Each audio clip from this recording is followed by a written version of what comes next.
Time to turn across the table and say hello again to Solange Mougin, who's going to take us through the day's newspapers. Solange, you're starting off with the war in Ukraine. Even if fighting is still raging, the press today is looking towards the future there. Yeah, and they're asking, how will this war end? That is the question that has been asked since nearly the start of the conflict. But as the New York Times tells us, global leaders are now debating more than ever what victory could look like, giving up territory or not, finding a peace deal quickly or not. And the Times explains that real divisions exist on this issue after 3 months of quote-unquote remarkable unity. At the heart of the debate, the paper notes, is where countries stand in regard to Russian exclusion or inclusion. Should Russia be a pariah state, or would isolating Vladimir Putin make matters worse? And then there is the issue as well of rebuilding Ukraine. NPR explained that a Marshall Plan of sorts is already being discussed, and it could cost anywhere between $500 billion and $1 trillion.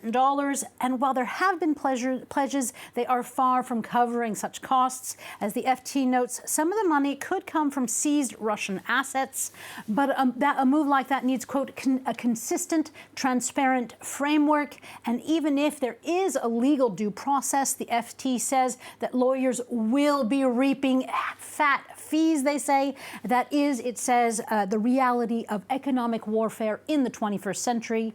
Meanwhile, the reality of physical warfare is changing as well, according to The Atlantic. The paper says that Russia's, quote, botched invasion has illustrated the diminishing power of expensive, heavy military power, i.e. tanks, and that the wars of the future will have smaller, less expensive, and more mobile firepower.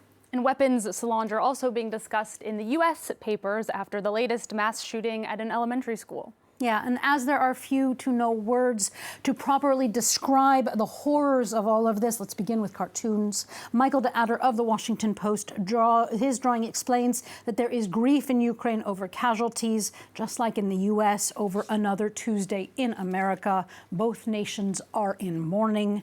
But in the U.S., mourners are armed, as we see in Le Monde cartooning for peace drawing of an American vigil where they're gathered have balloons and flowers, but also wear semis. And then there's continued inaction on gun control laws, as we see in the cartoon by Joe Heller of Empty Cobweb Swings.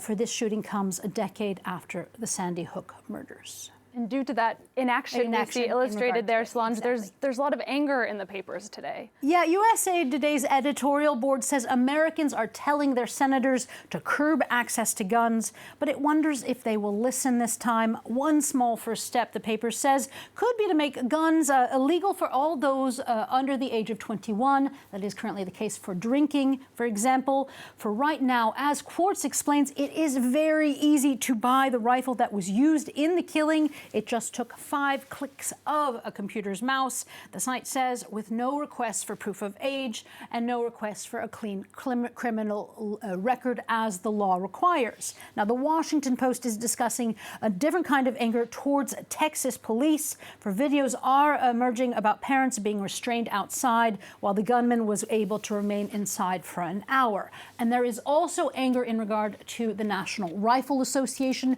It is holding a leadership forum, as they call it, with special guest Donald Trump. And at this forum in Houston, you guessed it, guns will be banned. Salon.com says the self-imposed ban by the lobbying group that has pushed so hard against gun control bans, well, it's created, quote, an irony and hypocrisy that is disgusting and predictable, end quote. All right, Solange, we're going to come to France now, where you're going to tell us about an art scandal that's been making headlines. Yeah, art trafficking that is making museums tremble. That is the headline today of Libération. The French paper said it has sifted through documents about the allegations of the former head of the Louvre Museum, Jean-Luc Martinez, facilitated the transfer of objects to other museums like Louvre Abu Dhabi and the Met to the tune of some 56 million euros. Martinez has been charged with complicity in fraud and concealing the origin of criminally obtained works. He denies both charges, but nonetheless, the story is for Libération a reminder of the dark side of the art world. It's worthy of a crime novel, but Libération says it is very real. Wow. And finally, Solange, you found a couple of articles about what's always a fun topic, sex. Always good for the end of the press review. The first article is about forgettable or forgotten sex. The New York Post tells us of a man who, within 10 minutes of having relations with his wife, suddenly lost his short-term memory. This is actually the second time this has happened to him. Doctors, for all you people out there who are worried, doctors say it isn't too serious. The memory loss is temporary, but that yes, the amnesia was likely caused by sexual intercourse.